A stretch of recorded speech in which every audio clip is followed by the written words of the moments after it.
Hello, Lover Cats! At ayan, kakatapos nga lang ng sugod bahay at ang susunod na ano sunod?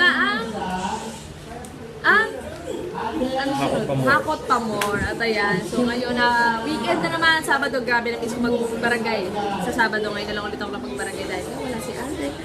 Pero ayan, mga Dabber Cats, syempre hindi ko naman makakalimutan mag-Facebook Live. Syempre meron tayong mga Dabber Cats dyan na nangangailangan ng tulong at tayo at nandito ako para subukan silang tulungan sa kanilang mga problema. So ano, JP?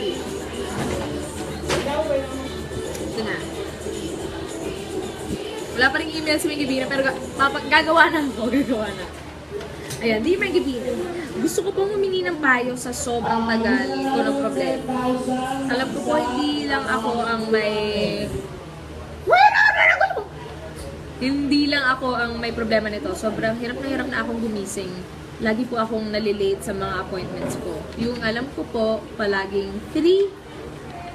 Yung alarm ko po, palaging 3, pero hindi ko po namamalayan na namamatay na pala yung ilaw sa harap ko. Charot.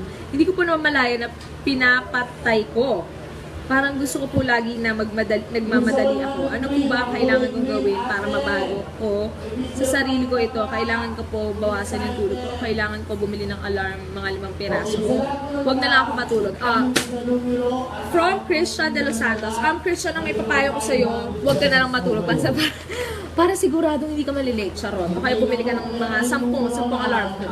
Ayan, ay naku kasi, isa lang naman ang reason siguro kung bakit ka na-late, bakit hindi ka nagigising sa alarm mo. At iyon ay dahil lagi kang nagpupuyat. I-assume ko na lagi kang nagpupuyat, siguro dahil lagi kang, kung ano man ang ginagawa mo para mapuyat ka. Kaya nakoconsume yung oras mo sa umaga. Kaya sarap na sarap kang matulog. Ang may isasuggest ko sa iyo ay matulog ka ng maaga. Ayan, matulog ka ng umaga, tigilan mo nakaka-cellphone, nakakadota kung ano man ang ginagawa mo sa gabi. At sanayin mo yung sarili mo kasi siguro talagang nasanay ka na lagi kang nalilate. Pero kasi hindi maganda yun eh. Siyempre, professionalism, kailangan lagi kang on time.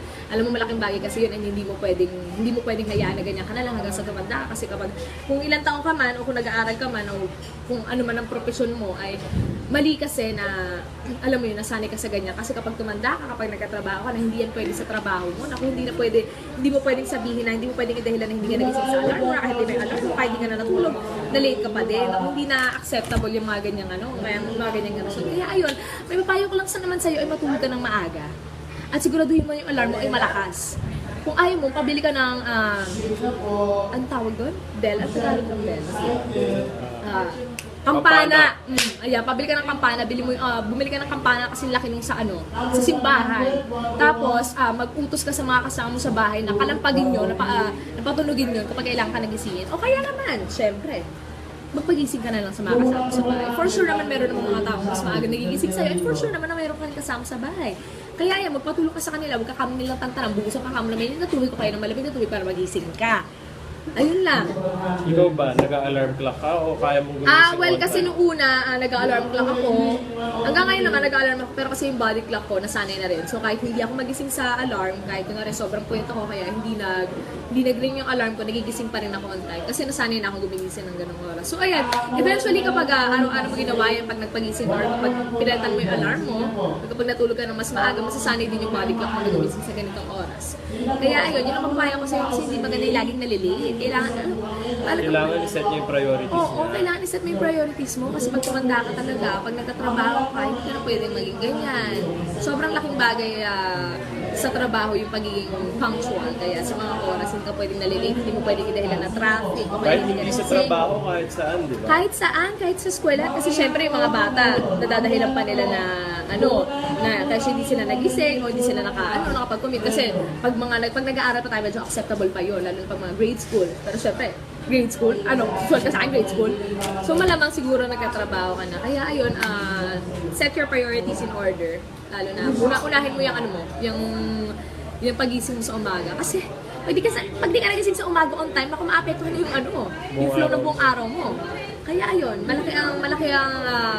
malaking bagay ang ginagawa natin sa umaga. Sa pagdilat ng ating mata, malaking bagay ang mood natin, pagising natin, kaya ayun, huwag mabaliwala. Ayun yun lang, and may sasuggest ko rin sa'yo na kung nababad trip ka dahil hindi ka sanay sa ganyang ways, ganyang pagising. May suggest ko lang sa'yo, pagdilat ng mata mo, smile ka agad, ganyan. Think of happy thoughts agad. Inaganda ko namang gawin kasi makaka-apekto. Tulad nga nasabi ko, yung mood ko sa umaga makaka-apekto yung buong araw. Kaya mas okay na happy ka sa umaga para happy ka din pag natulog ka. And don't forget to pray. Ayun lang ang Christian, sana katulong ako sa'yo at sana magising ka bukas on time kung may lakad ka. Ayan, thank you Dabarkas. Happy weekend sa inyo. And sana mag-enjoy kayo ngayong Sabado at bukas ng Sunday. Huwag kalimutan magsimba. Huwag kalimutan gumising sa umaga. Imulat ang mata paggising sa umaga. Bumangon na sa kama. Kung inaantok pa, rumundag-lundag ka. 1 plus 1 equals 2. 2 plus 2 equals 4. 4 plus 4 equals 8. Doblehin ang 8 tayo'y mag-8. 8 na mag-8. Ayan kung ano, ayan kung Ayun, tama. Magandang pampagising yan. Correct, pagising mo Magandang sa umaga, pampagising. sumayaw ka Icebreaker. agad nun. Ayan, para hindi ka bad trip. Parang talagang masaya agad ang simula ng araw mo. Ayan, sinayawan na kita, ah. Ayan, Ikaw lang Christian. nakapagpasayaw, Oo. nakapagpasayaw kay me. Ayan, i-save mo na lang, i-crop mo na lang yung short clip na yun at i-save mo sa phone mo araw-araw. Sabayan mo ako sumayaw. Okay, 1, 2, 4 plus 1.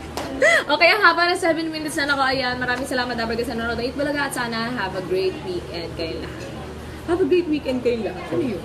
Pinagsama mo yung English pa talaga. Ayan, sana masayang weekend nyo and see you all on Monday.